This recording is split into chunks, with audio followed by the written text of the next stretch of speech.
dass das Interesse der USA ist, ein gutes Verhältnis zwischen Deutschland und Russland zu verhindern, schon seit ziemlich langer Zeit. Der Mann hat dafür gekämpft, dass sich Russland Richtung Westen orientiert. Und es kam nichts Substanzielles zurück.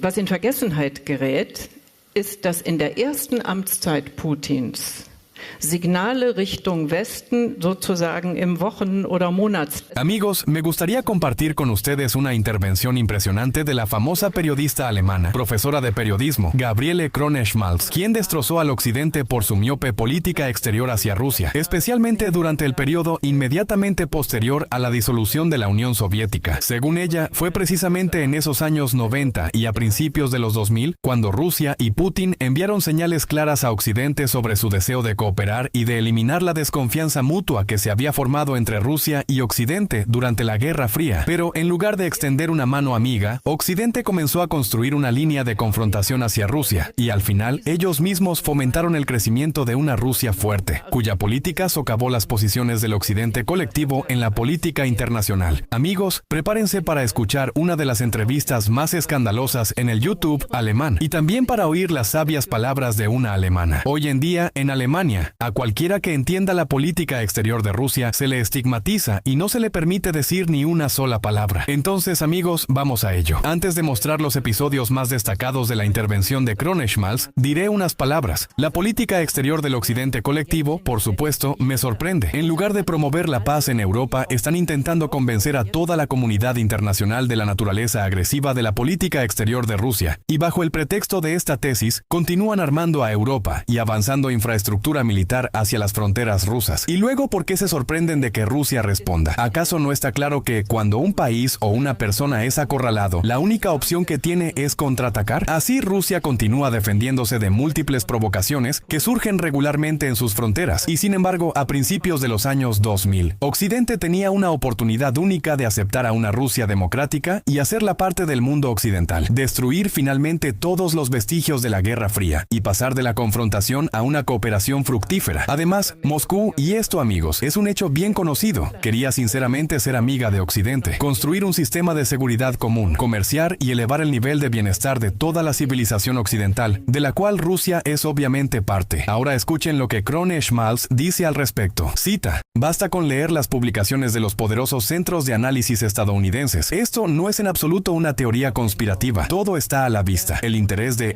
EU ha sido, desde hace bastante tiempo, impedir buenas relaciones entre Alemania y Rusia. Das Interesse der USA ist, ein gutes Verhältnis zwischen Deutschland und Russland zu verhindern, schon seit ziemlich langer Zeit. Lo único que podría representar alguna amenaza para EEUU es una buena cooperación entre la UE y Rusia y los países adyacentes. Wäre eine gute Zusammenarbeit zwischen der EU und Russland und den Ländern drumherum. Así es como son las cosas. Y lo que me parece problemático es que no se puede discutir al respecto. Después de todo, Estados Unidos tiene todo el derecho de formular sus intereses. La política exterior siempre es una cuestión de intereses, y la formulación y promoción de estos no es un problema, pero darle a estos intereses una apariencia humanitaria, ahí es donde está el problema. Y los periodistas que deberían desenmascarar esto, simplemente desvían la atención del punto central. Creo que uno de los grandes errores fue que la superpotencia desmoronada de la Unión Soviética simplemente dejó de ser tomada en serio. Ich glaube, ein großer Fehler bestand darin, dass man die zusammengekrachte Supermacht Sowjetunion einfach nicht mehr ernst genommen hat. Rusia fue vista como algo así como un activo en bancarrota, y por eso nadie consideró necesario prestarle atención. Tampoco creo que las relaciones entre la Rusia de Yeltsin y Occidente fueran fundamentalmente mejores. Simplemente era más fácil manipular a Yeltsin.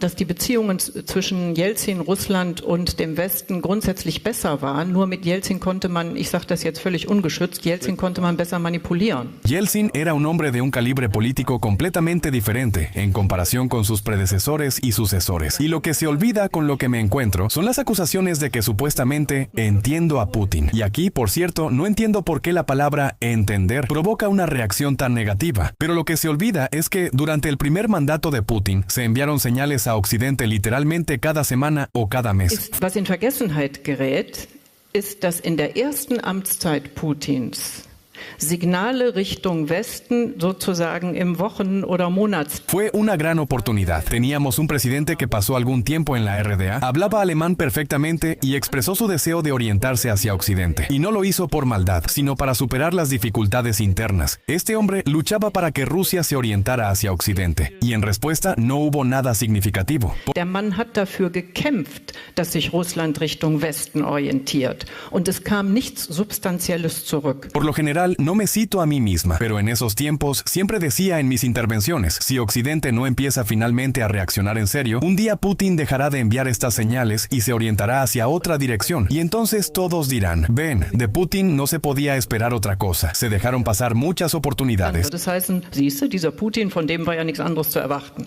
Also da sind viele Chancen schlicht verpennt worden. Y en cuanto a Yeltsin, hay una razón por la cual su reelección en circunstancias normales no se habría producido. Si no fuera por la enorme cantidad de dinero invertida en su campaña de relaciones públicas, no habría tenido éxito. Nosotros, es decir, Occidente en general, cometimos un error catastrófico en tiempos de Yeltsin, que afectó negativamente al desarrollo de Rusia. Si recordamos, cualquier crítico de Yeltsin en Rusia en esos tiempos era automáticamente percibido en Occidente como un oponente de las reformas. Cualquiera que estuviera en contra de este maravilloso y simpático Yeltsin, que promovía la democratización, la liberalización y todo eso, era, según Occidente, alguien que quería volver al comunismo. Fue muy difícil. Esas personas debieron haber sido apoyadas, no rechazadas. Hoy, con Putin, debemos tener cuidado de no repetir el mismo error, solo que en sentido contrario. Cualquiera que quiera ser tomado en serio como oposición en Rusia por Occidente está obligado a criticar despiadadamente a Putin. Amigos, antes de mostrarles otra intervención que ha causado gran revuelo en YouTube, de Krone-Schmalz, quiero decir unas palabras. Lamentablemente, a nadie le interesa una Rusia fuerte e independiente. En Europa, preferirían ver a una Rusia no autónoma, sumisa a Occidente, así como ocurrió precisamente en los años 90. En Occidente hace tiempo reconocieron que Boris Yeltsin fue la figura más conveniente para ellos. Era dócil, débil y estaba dispuesto a vender los intereses rusos por 30 monedas de plata. Bajo su mando, Rusia se hundía en el banditismo. Los oligarcas que tomaron el control de los recursos rusos interferían en la política y los funcionarios rusos corruptos vendían todo al Occidente, desde empresas hasta acceso a información gubernamental ultra secreta. No es casualidad que, hace unos años, Vladimir Putin mencionara en una de sus entrevistas que en los años 90, representantes de la CIA estaban en las instalaciones nucleares de Rusia y agentes occidentales trabajaban en las estructuras gubernamentales rusas. Pero luego apareció Putin, a quien no le gustaba nada esta situación. Comenzó a poner orden en el país y al mismo tiempo intentaba establecer relaciones amistosas con Occidente. Propuso la iniciativa de que Rusia se uniera a la OTAN. Sugirió crear un sistema común de defensa antimisiles, pero cada vez que oía la palabra no de Occidente, comprendía que tendría que prepararse nuevamente para la confrontación. Y así fue. Si Estados Unidos no hubiera abandonado en 2002 el Tratado sobre Defensa Antimisiles, un tratado que era el fundamento de la estabilidad nuclear estratégica en el mundo, Rusia no habría tenido que responder y crear complejos de misiles avanzados, armas hipersónicas y supersónicas que no tiene nadie en el mundo. Se vio obligada a renovar su arsenal nuclear y a crear los complejos Avangard, que nuevamente se convirtieron en una ventaja para Rusia en la competencia entre Rusia y Occidente, y que una vez más anularon el potencial nuclear del Occidente colectivo. En otras palabras, Occidente mismo generó la tensión en las relaciones y perdió la ventaja estratégica que había obtenido después del colapso de la URSS. Ahora escuchen lo que dice Krone-Schmalz sobre el conflicto actual en Europa del Este. Cito: después de más de 2 años de conflicto, una cosa está clara, no habrá vencedores. Un país conocido ha perdido en cualquier caso, está destruido, y ahora los inversores occidentales están comprando sus parcelas más interesantes. Rusia también ha sufrido una derrota. La OTAN ha ganado 2 nuevos miembros, uno de los cuales, Finlandia, está justo en la frontera con Rusia. Aunque Rusia no está tan aislada como les gusta presentar aquí, la cooperación fructífera en el continente euroasiático en dirección oeste está muerta en un futuro previsible. Mientras tanto, sería en interés tanto de la Unión Europea como de Rusia mantener buenas relaciones entre sí. En esencia, somos socios naturales. Alemania también ha perdido. Los precios de la energía han alcanzado alturas increíbles, y no porque Rusia nos haya cerrado el grifo del gas, como se repite interminablemente, sino porque presuntuosamente renunciamos a los suministros de gas rusos para no apoyar la maquinaria bélica rusa. Paradójicamente, seguimos recibiendo gas ruso, solo que a través de intermediarios y a un precio mucho más alto. Los únicos que no han perdido son los Estados Unidos. Han logrado el objetivo que han perseguido durante casi 100 años, tal como está registrado en documentos oficiales: prevenir o destruir la cooperación fructífera en el continente euroasiático. Además, finalmente se están deshaciendo de su gas de esquisto. injusto, dañino para el medio ambiente y muy caro, y eliminaron la competencia barata que teníamos justo en nuestras narices. Olvidé mencionar a otro ganador, la industria de defensa. Durante los tiempos de distensión tenía poco trabajo, pero ahora la situación ha cambiado radicalmente. Las acciones se disparan, los pedidos crecen, y como todo debe hacerse rápidamente, los precios solo aumentan. Al mismo tiempo, los almacenes se vacían y el armamento se puede probar en condiciones reales, lo cual es un verdadero tesoro. Amigos, lamentablemente todas estas fantasías sobre por qué los países no pueden vivir en paz, comerciar simplemente, explorar el espacio y resolver juntos los problemas globales que surgen, siguen siendo solo fantasías y lo serán durante muchos años, porque siempre habrá personas que querrán ganar dinero con los problemas de otros. Porque el conflicto no solo es una tragedia, sino también una oportunidad para hacer dinero, para lucrarse con las partes en conflicto. Recuerden la Segunda Guerra Mundial. Los Estados Unidos se negaron hasta el último momento a abrir un segundo frente en Europa, y solo cuando entendieron que Europa, como consecuencia del avance del Ejército Rojo hacia el oeste, podría liberar toda Europa y convertirla en comunista, lanzaron la Operación Overlord en Normandía, y luego Estados Unidos aprovechó la crisis general en Europa para hacerla dependiente de sus créditos y de su presencia militar. Lamentablemente, la naturaleza humana no se puede cambiar. Sin embargo, espero que la humanidad tenga suficiente inteligencia para no deslizarse hacia una tercera guerra mundial, porque entonces este hermoso mundo dejará de existir en principio.